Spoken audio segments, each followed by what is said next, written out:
825 mm seat height, USD Fox, dual channel ABS. গাড়ির waiting টাইমটা 2 মাস 3 মাস মতন আছে। এটা কেন হচ্ছে মানে আমি অ্যাটলিস্ট 4 কিলোমিটার হাঁটলাম বাইকটা নিয়ে। আজকে একটা অনেক ইম্পর্টেন্ট কাজ আছে যেটার জন্য এই দেখো একে চার্জ দেওয়া বেশি ইম্পর্টেন্ট। ও ভাই এই যে good morning everyone and welcome back to the channel. সকাল সকাল ব্লগ শুরু হয়েছে, খাওয়া দাওয়া হলো। আমি খুব বেশি দেখালাম না কারণ আমি একটু টাইমটাকে এগিয়ে নিয়েছি জিমের। তার কারণ হচ্ছে প্রচণ্ড কাজ থাকছে যেগুলো হচ্ছে না মাঝে মাঝে, জিমটা লেট হলে তারপর আবার রোদ বাড়ছে, মাথা খারাপ। তো এখন বাজছে 9:30, আমরা যাবো জিম।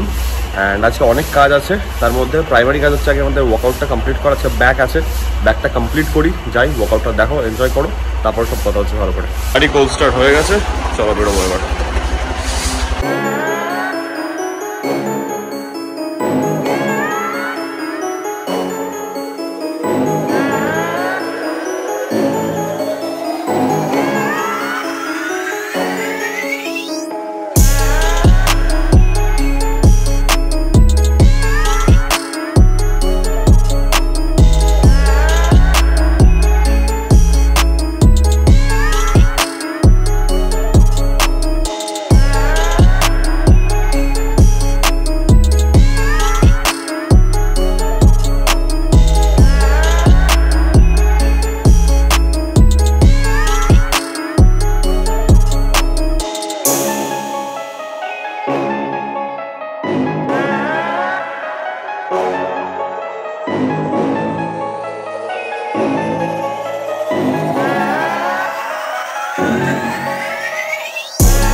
জাস্ট বাড়ি ঢুকলাম কিছুক্ষণ আগে, ফ্রেশন আপ হলাম কারণ যা রোদ বাইরে।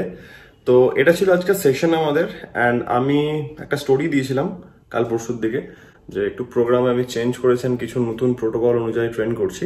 তো বেসিক ব্যাপার হচ্ছে দেখো, ম্যাক্সিমাম তোমরা দেখলে যে বডি ওয়েট পুল আপস ছিল, বাট তার সঙ্গে আমি কিছু অ্যাডেড ওয়েটসও রেখেছিলাম। 20 কেজিস মতো প্লেট ছিল। তো ওয়াইড গ্রিপ, রিভার্স গ্রিপ আর একটা নিউট্রাল গ্রিপ করলাম।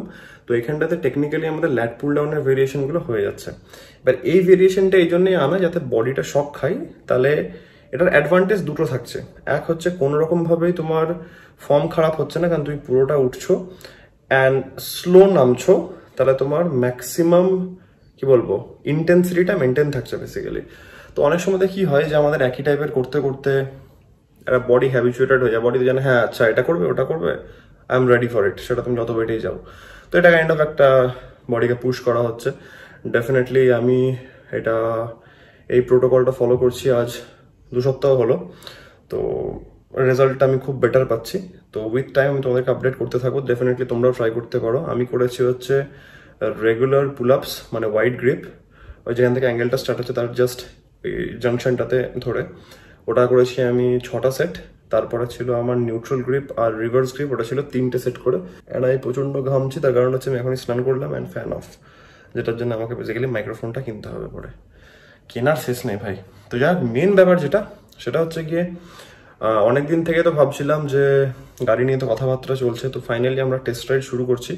আজকে যাবো, যেটা তোমরা টাইটেল থেকে অলরেডি বুঝেই গেছো, আমরা রয়্যাল এনফিল্ড যাবো। একটু হিমালয় কথা বলতে বলতে মাঝখান থেকে রেকর্ডিং বন্ধ হয়ে গেছিলো কারণ আমার মেমোরি ফুল হয়ে গেছিলো।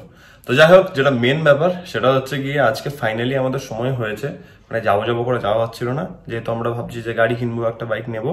তো আজকে টেস্ট রাইড শুরু করছি। আজকে শুরু করবো royal Enfield Himalayan test ride দিয়ে। আমি অলরেডি কথা বলে রেখেছি কালকে, দেখা যাক। আমি দিদি আসবে এখনই কাজ করতে, দিদি কাজ হয়ে যাক, আমি তাড়াতাড়ি খেয়ে নেবো, দিয়ে আমি এখনই বেরোচ্ছি।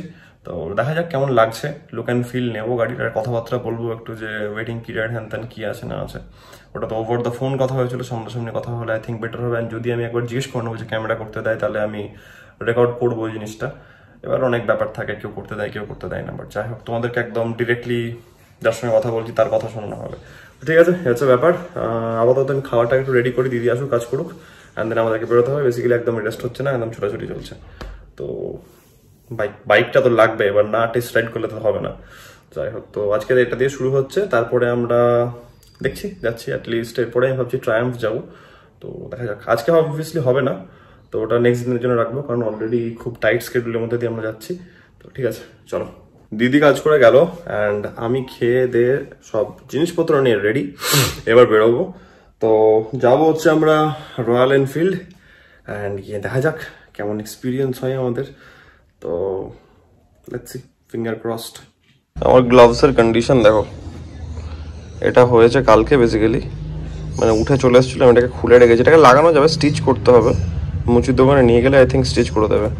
এটা চেঞ্জ করবো এটাকে পরে, এখন করছি না। এমনি কয়েকদিন বাদে টুকটাক জিনিসগুলো কিনতে হবে, এই গিয়ার্স এন্ড অল, তো একবারে তখনই কিনবো। এটা রাইনক্সের ছিল, তো যথেষ্ট ডিউরেবল, গেল বহুদিন, নট দিন, অ্যাটলিস্ট 2.5-3 বছর তো হবেই। জাস্ট দেখো একবার গরমে ঘামা শুরু হয়ে গেছে নিচে নামা মাত্র। যাই ওখানে গিয়ে দেখা হচ্ছে। চলো দেখা যাক, আগে টেস্ট রাইডটা নিই, তাহলে বোঝা যাবে কেমন ফিল আসছে।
এই 25mm seat height, USD Fox, dual channel ABS, সবই ঠিক আছে।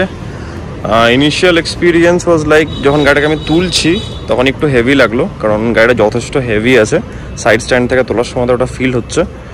তো বাকি ডিটেলস আমি পরে শেয়ার করছি, পরে কথা বলছি, একটু ওপরে গিয়ে কথা বলে নিই, তারপর আমরা শোরুম গিয়ে ভালো করে কথা বলছি।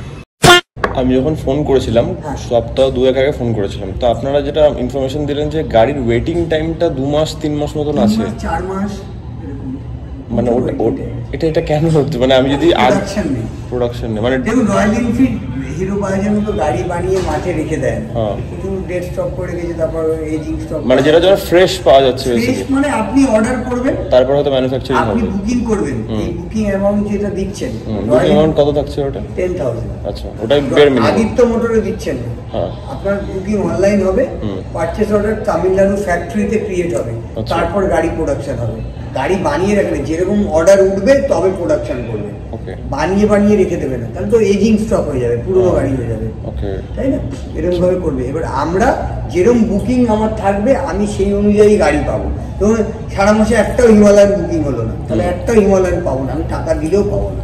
তাহলে আমি আমার টাকা ইনভেস্ট করে 5টা হিমালয়ান নিয়ে এসে রেখে দেবো, যে স্পট বেচবো, সেরকম কনসেপ্ট নয় রয়্যাল এনফিল্ডে। এই জন্য প্রচুর ওয়েটিং টাইম আছে, এবং স্পটেও বিক্রি করতে পারবো না। ধরুন ফাঁকা আছে গাড়ি, কেউ দিচ্ছে না, যার গাড়ি বুকিং আছে, আপনি এসছেন, আপনার বুকিং নেই, কিন্তু গাড়িটা ফ্রি হয়ে গেছে, আমি আপনাকে স্পট বিক্রি করতে পারবো না, ওর জন্য অ্যাপ্রুভাল লাগে, যেহেতু ওয়েটিং টাইম। ওকে, মানে মিনিমাম ওয়েটিং টাইম হচ্ছে 4 মাস মতন। 3 মাস 4, আপনি দেখতেই পাবেন টেন্টেডি। ওকে, তাও এখানে টেন্টেডি দেখানো দেখাচ্ছে না, কিছুই দেখাচ্ছে, মানে এটা যারা গাড়ি বুক করেছে তাদের করেছে, এটা সবে সব নতুন বুকিং হয়েছে। এটা কি মানে 350-এর উপরে গেলে এটা হচ্ছে নাকি? হ্যাঁ হ্যাঁ, আচ্ছা, 350-এর উপরে, মানে শুধু হিমালয়ান নয়, 650 সিরিজও ওই একই বল, এই যেগুলো 650 সিরিজ। তবে চালানো তো ভালোই হলো, বাট কিছু কিছু জিনিস আমার যেটা ফিল হলো সেটা আমি বলছি শোরুম ঢুকে। বাট গাড়ি ওয়েট প্রচুর প্রচুর ওয়েট, আর এর ওপরে যদি লাগলো তোমার প্যানিয়ার স্টপ বক্স, ভালো ওয়েট হবে গাড়ির। আপাতত এখান থেকে বেরোনো যাক, তারপরে চলো গিয়ে কথা হচ্ছে ভালো করে। রোদটা ম্যাক্সিমাম আছে, ম্যাক্সিমাম, মানে শান্তি হয়ে যায়, আর একটু চালাবো, বাইরে থাকতে ইচ্ছা করছে না, বাট যাই হোক চালানো হলো, গাড়িটা বোঝা হলো, কারণ আমি নতুন হিমালয়ানটা এর আগে কখনো চালাইনি। তো ঠিক আছে, লেটস গো।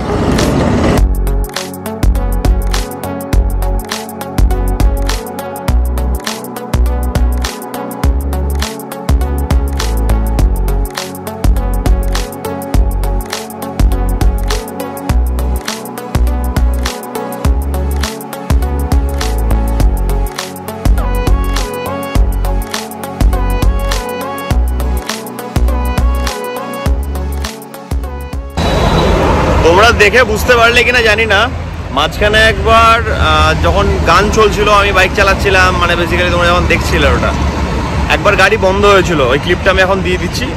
এটা হচ্ছে ক্লিপটা।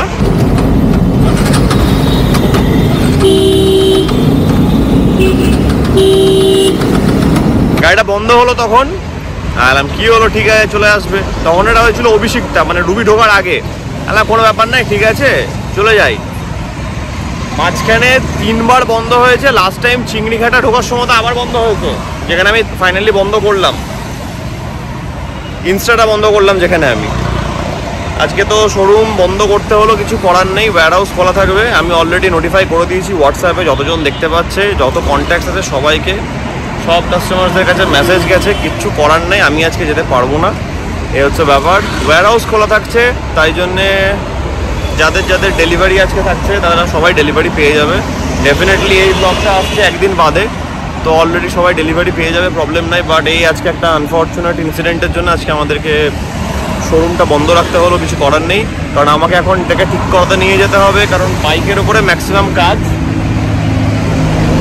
আমি চাইলে আজকে 4 চাকা নিয়ে বাড়ি গিয়ে আবার আসতে পারি, বাট প্রবলেম হচ্ছে কি একে টাইম যাবে, তারপরে আবার এই বাইক ঠিক করানো যাবে না, আর আমি একা, আমি ছাড়া কেউ নেই, তো বাইকটা আমাকে ঠিক করাতেই হবে।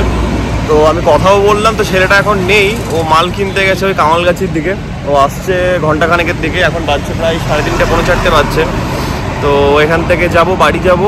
বাড়ি যেতে গিয়ে মাথা খারাপ হয়ে যাবো, কারণ আমি অ্যাটলিস্ট 4 কিলোমিটার হাঁটলাম বাইকটা নিয়ে। এখন দাঁড়িয়েছি আমি রুবির আগে, আমি ফিরছি, যা তা অবস্থা, মানে লিটারালি আমি আজকে ফিল করতে পারছি 48 ডিগ্রিতে বাইক হাঁটিয়ে হাঁটিয়ে। এই যে ইএম বাইপাসে বাইক হাঁটিয়ে হাঁটিয়ে আসতে কেমন লাগে, এটা আমার সঙ্গে সেকেন্ড টাইম হচ্ছে। এর আগে একবার হয়েছিল, বাইক পাঞ্চার হয়েছিল তখন। বাট আজকে যাই হোক এনি স্টার্ট হচ্ছেন না। বাট আমার যেটা মনে হচ্ছে, এ বেসিক্যালি না একটু অভিমানী আছে, ঠিক আছে। আজকে যেহেতু নতুন বাইক কেনার প্রসেসটা শুরু হয়েছে, টেস্ট রাইড শুরু হয়েছে, বেচারা রাগ করে গেছে। এগুলো ঠিক না ভাই, রাগ করার কিছু নেই। আমাকে কষ্ট দিচ্ছিস তুই এখন, আর কি বলবো। যাই হোক এখন হাঁটি, তারপরে দেখি কতক্ষণে বাড়ি পৌঁছাই। মাথা খারাপ হয়ে যাচ্ছে ভাই, আর অ্যাবনর্মাল গরম আছে, বহুত গরম, আর গরম হাওয়া। এন্ডিউরেন্স আর স্ট্রেংথ ট্রেনিং একদিনে হচ্ছে রাস্তার মধ্যে। বাজছে ওটা, এখন বাজছে 6:05। আমি বাড়ি এসছি তোমার 4:45টার সময়তে। মানে রুবিতে যখন আমি ভ্লগ করছিলাম তোমাদেরকে জানালাম, তখন বাজছিল 3:30। তারপর বাইরে ঢুকতে ঢুকতে 4:45, বুঝতেই পারছো, কারণ মাঝখানে গাড়ি অনেকবার বন্ধ হয়েছিল। যাই হোক ঠিক আছে, অসুবিধা নাই, এটা হতেই পারে, হতেই থাকে। সেটা আজকে এই বাইক নিয়ে হচ্ছে, এখন কিছু করার নেই, মেশিনারি জিনিস, কিছু বলার নেই, ওটা আনপ্রেডিক্টেবল। যাই হোক ঠিক আছে, আমি বাড়ি এলাম, মাথা প্রচন্ড ধরে গেছিল আমার রোদের মধ্যে, কারণ অনেকটা হাঁটা হয়ে গেছে আজকে রোদের মধ্যে। তারপরে আবার জল ছিল না, জল শেষ হয়ে গেছিলো, জল খাওয়া হয়নি, অবস্থা টাইট। বাড়ি এসে একটু রেস্ট নিলাম, ফ্রেশন আপ হলাম, সেটাও বিশাল কিছু হয়নি, জাস্ট আধ ঘন্টা মতন হয়েছে। কিছু কাজ ছিল সেগুলো করলাম, এখন বেরোবো, গাড়িটা নিয়ে একটু যাই, দেখি কি হয়েছে না হয়েছে। তো আশা করছি আজকে আমাদের ঠিক হয়ে যাবে। তারপরে কিছু জিনিস এসছে, আমি ওই আমাদের নতুন হেলমেটের জন্য মোটো ব্লগিং কিছু সেট আপ আমি অর্ডার দিয়েছিলাম, তো ওগুলো এসে একটু তোমাদেরকে আনবক্সিং করবো। যাই হোক তো আছে ব্যাপার, বেরোনো যাক। গাড়িটা দিয়ে এলাম, তো ওটাই বলছে ও যে গাড়ির ওয়্যারিংয়েরই কিছুটা প্রবলেম হয়েছে। ঠিক আছে তাহলে করো এখন, কারণ লাস্ট টাইমে যখন হয়েছিল তখন সেম প্রবলেমই হয়েছিল। তো ঠিক আছে, কিছু করার নাই, আপাতত বাড়ি এলাম। এবার তোমাদেরকে আমি দেখাই যে আমাদের কি কি এসছে, সেটা নিয়েও একটা মাঝখানে খুব কনফিউশন চলছিল যে কোনটা করলে বেটার হবে। আমি আগে দেখাই, তাহলে তোমরা বুঝতে পারবে।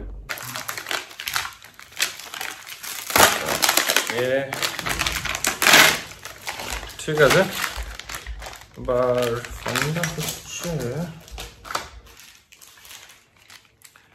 এই যে মাইকের জন্য দুটো ডেড ক্যাট নেওয়া হয়েছে। এগুলো মাইকের সামনে লাগানো হয় যাতে উইন্ড নয়েজ বা বাইরের কোনো ভুলভাল আওয়াজ একটু কম আসে অ্যান্ড ভয়েসের মধ্যে ক্ল্যারিটিটা থাকে।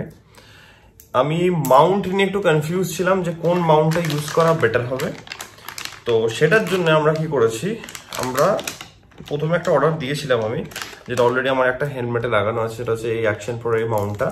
কিন্তু এটাতে একটা ইস্যু আছে। সেই ইস্যুটা কি, সেটা হচ্ছে গিয়ে এই যে এটা হচ্ছে আমার পুরনো হেলমেটটা, এটা হচ্ছে চিন প্যাডটা।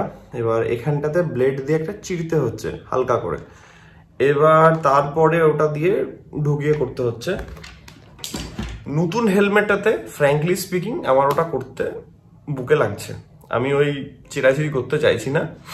অ্যান্ড ওটা বাই চান্স দেখা গেল ড্যামেজ যদি হলো অ্যান্ড ওইখান থেকে যদি আওয়াজ আসে, তাহলে যদি দেখা গেল আমি রাইড করছি, কারণ যখন আমি প্ল্যান করছি এই প্ল্যানটা কবে শুরু হবে আমি জানি না, অবভিয়াসলি গাড়িটা কেনার পরেই শুরু হবে। তো তখন লিটারালি এটা একটা প্রপার প্ল্যান হচ্ছে, ঠিক আছে, রাইড ফাইডের। এবার আমি চাই না কোনোভাবে ওই 10-11 হাজার টাকার হেলমেটটাকে কম্প্রোমাইজ করতে। এবার দেখা গেল খারাপ হলো, আওয়াজ ঢুকছে, এদিকে আমি চিন প্যাড কিনতে গেলাম, কোথাও পাচ্ছি বা পাচ্ছি না, এবার আদৌ পাওয়া যাবে কিনা ডাউটফুল। তো আমি ওই ঝামেলাতে যেতে চাই না। তো আরেকটা অপশন থাকে, সেটা হচ্ছে এইটা। কিভাবে কেটে গেছে এটা, নতুন এসছে, এগুলো কাটছি আমি। এই জিনিসটা হচ্ছে তোমার ঠিক হেলমেটের এই এই জায়গাটাতে লাগবে, ঠিক আছে, চিনের জায়গাটাতে লাগবে। অ্যান্ড এটার উপর একটা যে মাউন্ট থাকছে, এটা দিয়ে আমি আমার ক্যামেরাটাকে লাগাতে পারবো, কোনো চাপ নেই। এটাতে কোনো কিছুই কম্প্রোমাইজ হচ্ছে না, বাট হ্যাঁ এটা পার্মানেন্টলি লাগবে। তো আমি ওটাই ভেবে রেখেছি, যখন এটাকে আমি লাগাবো তখন এর ওপরে একটা প্রপার আর একটা আঠা দেবো আমি, দিয়ে একদম এমনভাবে লাগাবো যেটাতে কোনোভাবে এটা খুলবে না। এমনিতে এটা খুলবে না, বাট ওটা বেসিক্যালি একটা সেকেন্ডারি সাপোর্ট হিসেবে লাগাবো। এবার এর সঙ্গে একটা জিনিস থাকে, মানে দিলে ভালো হয়, যেটা আবার এই মাউন্টে আসছে না, সেটার জন্য আমাকে একটা আলাদা মাউন্ট কিনতে হয়েছে একটা পার্টিকুলার আইটেমের জন্য। সব রিসার্চ চলছে একদম খতরনাক লেভেলে, ঠিক আছে, যাতে সবই কিন্তু তোমাদের জন্য পাই যাবে, যাতে তোমরা ভালোভাবে আমার পিওভিটা এনজয় করতে পারো। একদম একটা পার্টিকুলার আইটেমের জন্য আমি এটা অর্ডার দিয়েছি। টেকনিক্যালি আমি এটা ইউজ করবো না, যার একটা মাউন্ট এক্সট্রা হয়ে গেল, আর কিছুই না। আচ্ছা, এটা একটা মাউন্ট, এটা হচ্ছে সেম এটার মতনই, কিন্তু এখানটায় তোমাকে আলাদা করে আবার 3M এর টেপগুলো লাগাতে হবে, যে তুমি এই চিন সাপোর্টার এখানটাতে লাগাচ্ছ। এটা যে কারণে কেনা, সেটা হচ্ছে এই জিনিসটা, এই জিনিসটা এটা কোথায় থাকছে, যখন আমার ধরে নাও এই মাউন্টটা যেটা দেখালাম, এই মাউন্টটাতে এখানটাতে প্রপার লাগছে, ক্যামেরাটা লাগছে। অ্যাক্সিডেন্টাল কেসে যদি আমার কোনোভাবে দেখা গেল এটার আঠাটা খুললো, এটা খুলবে না, বাট রেয়ার সিনারিতে যদি কখনো খোলে, তাহলে এইটা লাগানো থাকবে আমার হেলমেটের এই জায়গাটাতে সাইডে, ঠিক আছে, মানে এটা একটা আমার লাইফ সাপোর্টের কাজ করছে। এটা এখানটাতে লাগানো থাকবে, আর একটা ছোট বড় হার্নেসও দিয়েছে এটার মধ্যে আছে। তো এই হার্নেসটা দিয়ে লাগানো থাকছে, আর এটা ক্যামেরাটাকে ধরে রাখবে। তো বাই চান্স যদি এটার আঠাটা খুলে পড়ে যায়, তাহলে আমাদের ক্যামেরাটা বেঁচে যাবে, হচ্ছে ফান্ডা। তো এই পার্টিকুলার এই আইটেমটার জন্য আমাকে পুরো সেটআপটা অর্ডার দিতে হয়েছে। যাই হোক, ঠিক আছে, সবকিছু চলে এসছে আমাদের। এবার আমাদের শুধু ওয়েট হচ্ছে কবে গাড়িটা আসবে। তো গাড়িটা আসার প্রসেস অলরেডি শুরু হয়ে গেছে। আমি এই টেস্ট রাইডগুলো করবো, কারণ ওটা করলে একটা আইডিয়া পাওয়া যাবে ডেফিনেটলি। এর পরে হয়তো আমরা ট্রায়াম্ফ যাব। তো একবার না চালিয়ে দেখলে ব্যাপারটা নিয়ে এক্সপিরিয়েন্সটা আসে না, তো সব কিছু করেই দেখা উচিত। চলো ব্যাপার, আজকের এক্সপিরিয়েন্সের কথা যদি আমি বলতে চাই, তাহলে ফার্স্ট গাড়িটা প্রচণ্ড হেভি, ঠিক আছে, মানে আমি হেভি বলছি মানে বোঝো ব্যাপারটা। আমি ভাইয়ের গাড়িটাও চালিয়েছি, ওর পুরনো হিমালয়ান, আর এটা হচ্ছে নতুনটা ডেফিনেটলি আমার প্রচণ্ডই হেভি লাগলো। মানে এই সব কটা যত কটা আমি সেগমেন্ট দেখেছি তার মধ্যে সব থেকে তো মনে হচ্ছে এটাই হেভি আছে। যাই হোক, তো গাড়িটাকে যখন আমি সাইড স্ট্যান্ড থেকে তুলছি, মানে আমি লিটারালি ফিল করতে পারছি মানে কতটা হেভি গাড়িটা। আর আমার একটা জিনিস কেন জানি না মনে হচ্ছে, এটা আমি আমারটা চালাচ্ছি, আমার এক্সপলসটা চালানোর পর যখন আমি ওটাতে বসছি, মনে হচ্ছে হ্যান্ডেলটা না অনেকটা, বলবো না ঝুঁকে আছে, হ্যান্ডেলটা মনে হচ্ছে অনেকটা এই পজিশনে, ঠিক আছে, মানে কমফোর্টেবল এই হ্যান্ডেলের পজিশনটা নেই, এটা এই সামনের দিকে অনেকটা। তো এই দুটো একটা ব্যাপার। আর ফার্স্ট সেকেন্ড গিয়ারে সেরকম কোনো পাওয়ার নেই, যা আছে ওই তোমার থার্ড গিয়ারে। তোমরা যদি এখানেও দেখে নিয়েছো বা শর্টসও আমি ওটা দিয়েছি, ডেফিনেটলি দুটো চেক আউট করে তারা তোমরা বুঝতে পারবে। থার্ড গিয়ারে ইজিলি 75-80 টাচ করে যাচ্ছে। আমি এমন রাস্তাও ছিল না যে যেখানে আমি তুলতে পারবো, কারণ সেফ রাস্তা এখানে সেরকম কিছু নেই। সার্ভিস রোডে যতটুকু ফাঁকা ছিলাম ততটুকু চালিয়েছি, মানে জাস্ট পিক আপটা দেখলাম কত কি আছে। তো হ্যাঁ, ডেফিনেটলি থার্ড গিয়ার থেকে সবই ফিল করা যাচ্ছে, ঠিক আছে। আর একটা ব্যাপার সেটা হচ্ছে গিয়ে আমি ওদের সঙ্গে পারমিশন নিয়ে ভিডিওটা করলাম। যাই হোক, ওরা একটু আনকমফোর্টেবল, হ্যাঁ কি জিজ্ঞেস করবে এই তাই। আমি দেখছি যতটা আমি বলতে পারবো ততটা বলবো, ওগুলো বিহাইন্ড দ্য ক্যামেরা বলছিল যারাটা। তো আমি ওর মুখ দেখাইনি ডেফিনেটলি, কারণ এমপ্লয়ি হচ্ছে তো, ঠিক আছে। তাহলে আমি একটু কনভারসেশনটা রেকর্ড করতে চাই, তার কারণ হচ্ছে গিয়ে যদি আমার ভিডিওটা কেউ দেখে একটা কিছু হেল্প হয় তাহলে মাচ বেটার সেই জিনিসটা। অ্যান্ড আপনাদের মুখ থেকে শুনলে সেই জিনিসটা অনেক বেশি কাস্টমারও ক্ল্যারিটি পাবে। তো ওদের বক্তব্য হচ্ছে না আমরা গাড়ি ফ্রেশ বানাই এই তাই। সত্যি কথা বলতে গেলে হতে পারে ওদের একটা কারণ আছে, আই রেসপেক্ট দ্যাট, কারণ সবারই একটা মানে কি বলবো একটা মোটো থাকে, একটা আইডিওলজি দিয়ে কাজ করছে। বাট ফ্র্যাঙ্কলি স্পিকিং আমার ওটা একটু বোকা বোকা লাগলো। তার কারণ হচ্ছে আমার যদি আজকে গাড়ি চাই, আজকে মানে আমি এখনো বলছি না যে আমি ডিসাইড করে নিয়েছি আমি হিমালয়ানই নেবো, বাট সাপোজ ফর এক্সাম্পল আমি বললাম আমি হিমালয়ানই নেবো, আমার আজকেই গাড়ি চাই, এনাও টাকা আমাকে আজকে গাড়ি দাও, আমি গাড়ি পাবো না, আমাকে 3 মাস অফিসিয়ালি ওয়েট করতে হবে, 3 মাস। তো সেটা কাইন্ড অফ আমার বোকা বোকা লাগছে। এবার তাহলে ভাই আমি তাহলে ট্রায়াম্ফ বা ডুকাটি কিনতে হবে ভাই, বা ডুকাটি কিনছি আমি, তাহলে ভাই 3 মাস 4 মাস দাঁড়াবো, কাইন্ড অফ বোকা বোকা লাগলো। বাট যাই হোক, ঠিক আছে। তো ঠিক আছে, এটা হচ্ছে তাদের একটা থিঙ্কিং বলো, প্রসেস বলো, যাই হোক। তো ঠিক আছে, ভালো কথা, হলো ব্যাপার। আমি যাব নেক্সট টাইম হচ্ছে তোমার ট্রায়াম্ফে যাব, অলরেডি কথা বলা আছে ওখানে। কবে হচ্ছে জানি না, আইদার এই উইকটা প্রবাবলি বহুতই হেক্টিক যাবে, সানডে হোক বা কিছু, আমি দেখছি, প্ল্যান করছি আমি কিছু একটা, এর মধ্যে ট্রায়াম্ফে যাবো, গিয়ে কথা বলতে হবে। তো এই হচ্ছে ব্যাপার, চিন্তা ভাবনা চলছে, প্রসেস শুরু হয়ে গেছে, চিন্তা নেই, গাড়ি আমাদের দুগ্গা দুগ্গা করে অনেক তাড়াতাড়ি চলে আসবে। তো এই হচ্ছে ব্যাপার। একটা ভালো জিনিস সেটা হচ্ছে কালকে মা আসছে, তো আমার একটু রিলিফ হবে ফাইনালি। যাই হোক, এতক্ষণ একটু কাজ নিয়ে বসেছিলাম, কাজগুলো কমপ্লিট করলাম অ্যান্ড শর্টস চলে এসছে আজকে, যেটা আমরা টেস্ট রাইড করে এলাম হিমালয়ান 450, সেটা তোমরা ডেফিনেটলি চেক আউট করো। অ্যান্ড এটা তো পুরো ব্লগটা তোমরা দেখতেই পাচ্ছ। খাবার রেডি হয়ে গেছে, এবার খাবো। তো যাই হোক, ফাইনালি গাড়িও চলে এসছে, that is a very good news. গাড়িতে বললো ইসিইউ এর ওয়ারিং এ একটু ইস্যু হয়েছিল, ইসিইউ এর wearing a issue, my god. তো ইস্যু ঠিক হয়ে গেছে অ্যান্ড আমি যেখান থেকে করাই ওই গ্যারেজ থেকে, ওখান থেকে করালাম, মানে ওরা খুবই ভালো। এই 11টার দিকে গাড়ি দিয়ে গেল আমাকে, এখন বাজছে কটা, 11:30 বাজছে। তো হচ্ছে ব্যাপার, গাড়ি পেয়ে গেছি, উই আর সর্টেড, ঠিক আছে।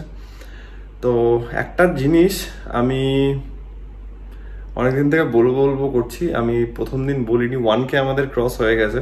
তো প্রথম দিন যেদিন 1K হলো, ফার্স্ট অফ অল তো আমি বিশ্বাস করতে পারছিলাম না ভাই 1K হয়ে গেছে। যাই হোক, অ্যান্ড আমি তারপরে ভাবলাম যে ব্লগটা এলাম তখনই বলে দেবো তোমাদেরকে, তোমার সঙ্গে শেয়ার করবো সেই জিনিসটা, ডেফিনেটলি তোমরা অনেকে দেখে থাকবে সেটা। বললাম না, একটু আগে একটু বাড়ুক, নাহলে ব্যাপারটা আমার হজম হচ্ছে না, মানে আমারই মনে হচ্ছে ভাই হয়ে গেল বা কিছু, অনেকদিন থেকেই চলছে। যাই হোক, তো একটা কথা বলি, মানে হার্ট টু হার্ট, তো সেটা হচ্ছে গিয়ে আমার ফ্রেন্ড সার্কেল খুব ছোট, ঠিক আছে, মানে বিশালই ছোট ফ্রেন্ড সার্কেল, খুব লিমিটেড। এবার বাড়ির লোক আর আমার এই ফ্রেন্ড সার্কেল ছাড়া হয়তো কেউ জানে যে আমি ইউটিউব করেছি, তো এরাই শুরু করেছি ইউটিউব জানে, তো এরা সাবস্ক্রাইব করেছে বা কিছু। বাকি যে 1K জার্নিটা, সেটা আমি ডেফিনেটলি বলবো যে তোমরা আমাকে ভালোবেসেছো, তোমরা আমার কন্টেন্ট ভালোবেসেছো, আমরা নিজেদের সঙ্গে লিঙ্ক হতে পেরেছি, সামহাউ ভালো লেগেছে, তাই জন্য তোমরা সাবস্ক্রাইব করেছো, তোমরা লাইক করেছো, তোমরা এতটা ভালোবাসা দিয়েছো। যাই হোক, তবে এটা পসিবল হয়েছে 1Kটা। অ্যান্ড 1K আমাদের চ্যানেল কবে শুরু হয়েছিল, অ্যান্ড আজকে 1K, it's a very big thing for me, ঠিক আছে। মানে আমি কি ফিল করছি সেটা আমি বলে বোঝাতে পারবো না। যাই হোক, তো হয়তো তোমরা বুঝতে পারছো আমি কি বলতে চাইছি। তো তোমরা ছাড়া এটা পসিবল হতো না, একদমই হতো না। তোমাদের এই ভাই ভালোবাসা ছাড়া এটা পসিবল হতো না একদম। তো I am really grateful, thank you so much. It's just a benchmark, just start হলো, আমরা একদম বাচ্চা আছি এখন, আমাদেরকে অনেক বড় হতে হবে, অনেক প্ল্যান আছে, অ্যান্ড সেগুলো ডেফিনেটলি সাকসেসফুল তখনই হবে যখন তোমাদের এই ভালোবাসাটা থাকবে, তোমাদের এই সাপোর্টটা থাকবে। So again I'm really grateful and I'm blessed, আমি বলবো। So thank you so much, তোমাদের ভালোবাসা ছাড়া এটা পসিবল হতো না। তো যাই হোক, ঠিক আছে, খাওয়া দাওয়া করি। এই ব্লগটা যেটা তোমরা দেখছো সেটা বেসিক্যালি আমি একদিনের মধ্যে এডিট করে আপলোড করছি, তাই জন্য আমি এখন এডিটেই বসবো। ইনস্টা 360 ফাইলসগুলো এখন সর্ট আউট করছিলাম, সেগুলো সর্ট আউট হয়ে গেছে, এবার সব রেডি আছে, জাস্ট কিছুক্ষণের মধ্যে আপলোড হয়ে যাবে। অ্যান্ড তোমরা কালকে দেখতে পাবে। তো ঠিক আছে, আশা করছি আজকের এই ব্লগটা তোমাদের ভালো লেগেছে। যদি ভালো লেগে থাকে যেন তোমরা জানো, as usual do like, share and subscribe. খুব জলদি দেখা হচ্ছে নতুন ব্লগের মধ্যে। Till then take care, be safe, bye bye, good night.